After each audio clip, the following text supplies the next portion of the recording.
Imagine an old man alone in the middle of the ocean, his boat cracking apart beneath him, waves taller than buildings crashing over the bow, and somewhere underneath that black churning water, sharks are circling because they can smell the blood leaking from the hull, and right when he thinks this is the end, right when his hands are too weak to even hold the rope anymore, a shape cuts through the storm, fast, powerful, familiar, and it's her, the same dolphin he pulled from the jaws of death months ago, except now she's full grown, she's strong, and she's not running from the sharks this time, she's fighting them, pushing them back, slamming into their sides while the old man watches through salt-burned eyes and realizes the ocean is paying him back in the most terrifying and beautiful way he's ever seen. Now I know that sounds like something out of a movie, but this story, every part of it, follows a kind of logic that the ocean has always understood even if we don't, and to really feel what happened that night in the storm, you have to go back, way back, to a time when the water was still and the sky was wide open, and an old sailor named Harold was doing what he had done every single morning for the past 41 years, which was wake up before the sun, drink his coffee standing on the dock, and talk to the sea like it was someone who could hear him. Harold wasn't a dramatic man. He didn't tell big stories at bars or chase attention from anyone. He had a small house near the coast of a quiet Gulf town, the kind of place where people waved but didn't pry, and that suited him just fine because after his wife passed almost a decade earlier, the ocean became the only companion he really needed. He had this 22-foot fishing boat, nothing fancy, a little beat up honestly, but he maintained it like it was a living thing because to him it kind of was. Every bolt, every plank, every scratch on that hull had a memory attached to it, and when he took it out in the early mornings before the commercial boats woke up, he felt more at home than he ever did on land. The thing about Harold was that he never took more than he needed from the water. He fished just enough to eat, just enough to sell a little at the local market, and he always threw back the young ones. He believed in something he never really said out loud but lived by every single day, which was that if you respect the sea will let you come back. That belief wasn't poetic to him. It was practical. It was survival. So one morning, about 7 miles offshore near what the locals called the Old Break, which was a stretch of shallow reef that used to be a popular fishing zone before a hurricane tore it apart years ago, Harold noticed something strange. The water near the reef was moving in a way that didn't match the current. It was choppy in a tight circle, almost like something underneath was thrashing, and Harold slowed his engine and watched because in 41 years on the water, he had learned that you never rush toward something you don't understand. As he drifted closer, the picture started forming, and what he saw made his stomach tighten. A young dolphin, maybe 3 or 4 feet long, was trapped in a loose cluster of broken reef and old netting that had tangled around the rocks, and surrounding that dolphin were at least 4 sharks, not massive ones, but bull sharks, and if you know anything about bull sharks you know they don't need to be big to be deadly. They're aggressive, territorial, and when they smell blood they don't back off, they push forward. The dolphin was injured. Harold could see a gash along her side, probably from being scraped against the jagged reef while trying to escape, and the blood in the water was exactly what was keeping the sharks locked in. She was still moving, still trying to dart away, but the netting and the rocks had her boxed into a space that was shrinking every time a wave pushed in, and the sharks were taking turns making runs at her, testing her, wearing her down the way predators do when they know time is on their side. Harold gripped the wheel and felt his chest go tight because he knew what getting close to that scene meant. Bull sharks don't care about boats. They've been known to ram hulls, bite motors, and if one of them got aggressive enough to charge the underside of his old vessel, he could lose more than just a fishing trip. He could lose the boat entirely, and out here, 7 miles from shore with no one around, losing your boat means losing your life. But there was something about the way that dolphin looked at the surface in the brief seconds her head came up, something in the way her body kept twisting even though she was clearly running out of strength, that Harold couldn't turn away from. He told himself to leave. He told himself it was nature and nature had its own rules. But then he thought about all those mornings he spent talking to the ocean like it could hear him, and he realized that maybe this was the ocean talking back, asking him if he meant what he said, asking him if respect was just a word or if it was something he was willing to bleed for. So he turned the boat toward the reef. He came in loud. That was his only strategy. He gunned the engine and aimed the bow right at the edge of the chaos, not to hit the sharks but to break their rhythm, to shatter the calm calculation they were operating with. The noise of the motor bouncing off the shallow reef created an ugly vibration underwater, the kind of sound that disrupts a predator's senses, and 2 of the sharks peeled off almost immediately, disappearing into the deeper blue like shadows pulling away from light. But 2 stayed. 2 stayed, and one of them turned toward the boat, not charging exactly but orienting itself like it was deciding whether this new thing in the water was a threat or another opportunity. Harold grabbed the long gaff pole he kept strapped to the side of the cabin and slammed it against the hull 3 times, hard, fast, metallic bangs that echoed across the water, and then he did something that still makes my hand sweat just thinking about it. He leaned over the side and drove the pole into the water right next to the closest shark, not stabbing it but creating a burst of pressure and motion that made the animal flinch and turn. It worked. The shark broke its line and dove. The last one circled once more, bumped the edge of the netting like it was frustrated, and then followed the others down into the deep. Harold was shaking. His hands were vibrating on the pole and his breath was coming in short, sharp bursts, but he didn't stop. He maneuvered the boat as close to the reef as he safely could, reached down with a knife, and started cutting the tangled netting away from the rocks that were trapping the dolphin. It took him almost 20 minutes because the lines were old and thick, and every time a wave surged it pulled the net tighter, and the whole time he was cutting he kept glancing over his shoulder because he knew the sharks hadn't gone far, they were just waiting for the noise to stop. Finally the last piece of line came free and the dolphin shot out of the gap like a cork released from a bottle, fast and desperate and alive, and Harold let out a breath he didn't even realize he'd been holding. What happened next is the part that Harold talked about for months afterward, quietly, only to people he trusted, because he knew it sounded strange and he didn't want anyone to think he was losing his mind. The dolphin didn't leave. She swam out about 30 feet, turned, and came back. She circled the boat slowly, right at the surface, close enough that Harold could see the wound on her side still leaking thin ribbons of pink into the water.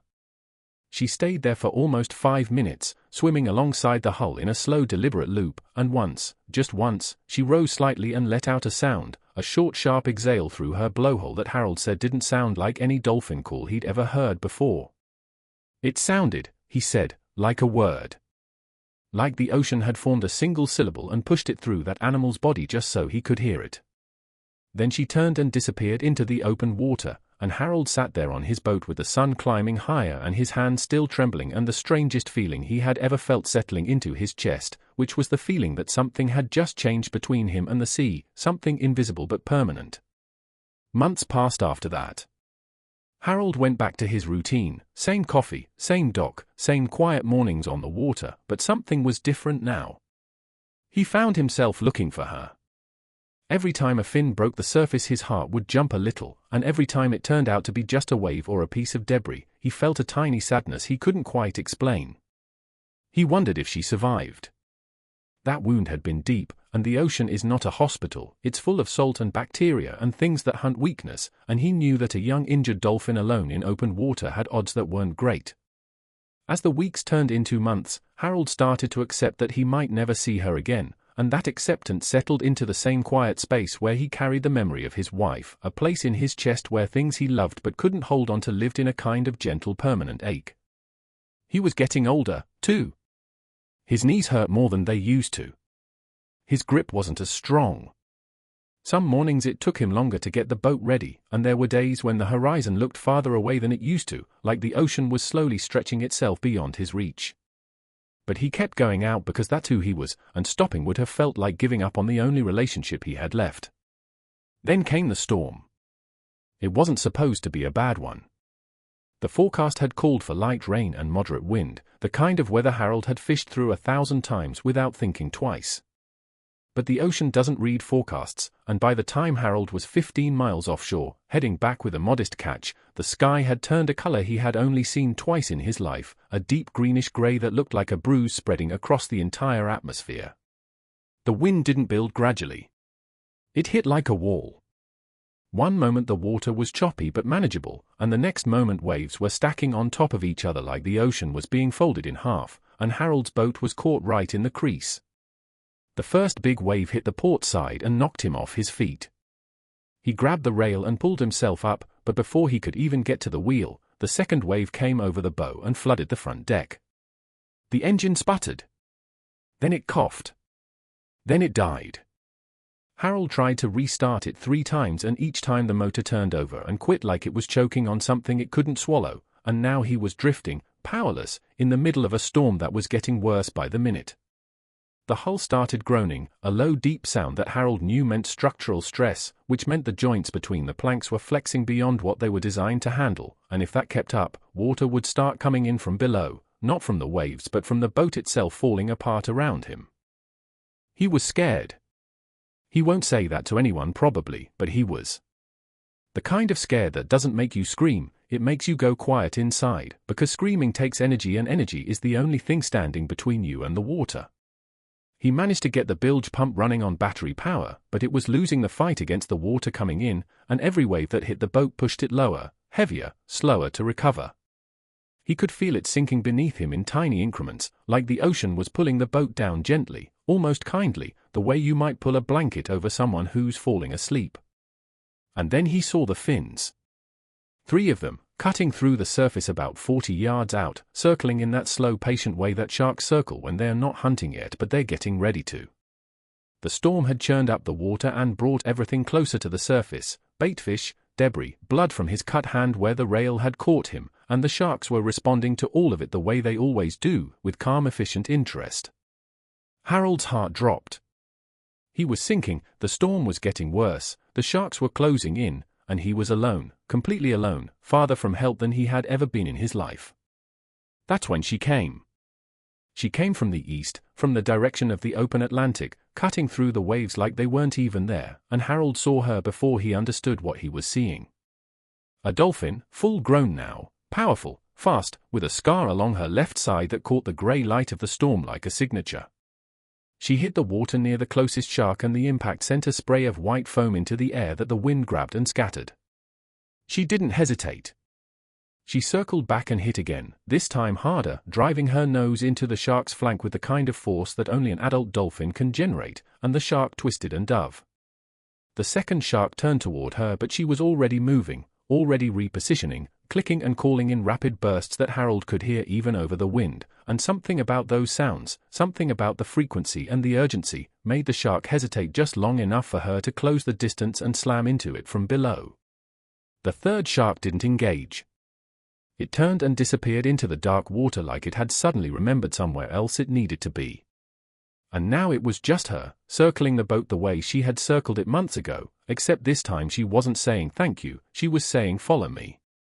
She would swim ahead about 20 yards, then loop back, then swim ahead again, always in the same direction, always toward the southwest, and Harold didn't understand at first but then he did, because southwest was where the reef shelf dropped off and created a natural windbreak against the storm surge. She was guiding him toward calmer water. Harold didn't have an engine but he had a sail he almost never used, a small emergency jib that he kept folded under the bow seat, and with hands that were bleeding and shaking and barely strong enough to tie a knot, he pulled it out and rigged it to the mast. The wind caught it immediately and yanked the boat forward, and Harold fought the tiller with everything he had left to keep the bow pointed where she was leading him.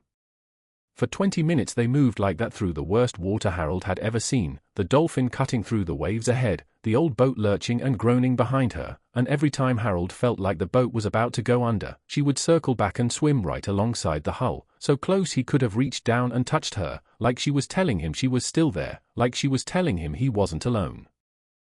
They made it. The water shifted as they crossed onto the shelf, and the waves dropped from monsters to swells, and the boat stopped sinking because the calmer water gave the bilge pump a chance to catch up, and Harold collapsed against the wheel and cried.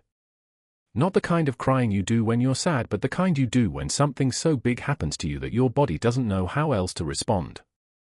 The Dolphin stayed with him until the storm passed. She circled the boat for almost an hour in the calming water, and when the clouds finally broke and a single beam of late afternoon sun cut through and hit the surface, she rose one last time, let out that same short sharp exhale he remembered from months ago, and then she was gone, down into the blue, back to wherever she came from, back to a life he would never fully understand but would never, ever forget. Harold made it back to shore that evening. He never told the full story to more than a handful of people, but the ones who heard it said his voice changed when he talked about it, got quieter, got steadier, like he was holding something sacred between his words and he didn't want to drop it. He fished for 2 more years after that before his body finally told him it was time to stop, and on his last morning on the water, he sat on the deck of his old patched-up boat and said something out loud to the ocean, something no one else heard, and whether the sea heard it or not doesn't really matter because the point was that he said it, and sometimes that's enough. Here's what I think about when I think about Harold. I think about how easy it would have been to turn away that first morning near the reef.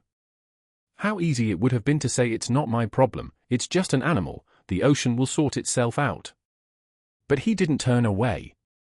He drove his boat straight into danger for a creature that couldn't thank him, couldn't pay him, couldn't even understand what he was doing, and months later, when the ocean came to collect him the way it eventually collects everyone who spends enough time on it, that single act of mercy came back to him in a form he never could have predicted. And that's not magic. That's not fantasy. That's something deeper and older than both of those things. That's the universe keeping a ledger we can't see, written in a language we don't speak, balanced in ways we'll never fully understand but can feel in our bones when we're paying attention.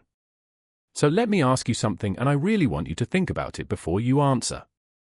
Has there ever been a moment in your life where kindness you gave away, kindness you thought no one noticed, came back to you in a way that took your breath away? Tell me about it in the comments because I think we all need to hear those stories right now. And if this one made you feel something, if Harold and that dolphin reminded you that the world still has some goodness in it that we can't explain, share this with someone who needs to hear it today, someone who's tired, someone who's wondering if any of it matters. Because it does. It always does. The ocean remembers. And maybe, just maybe, so does everything else.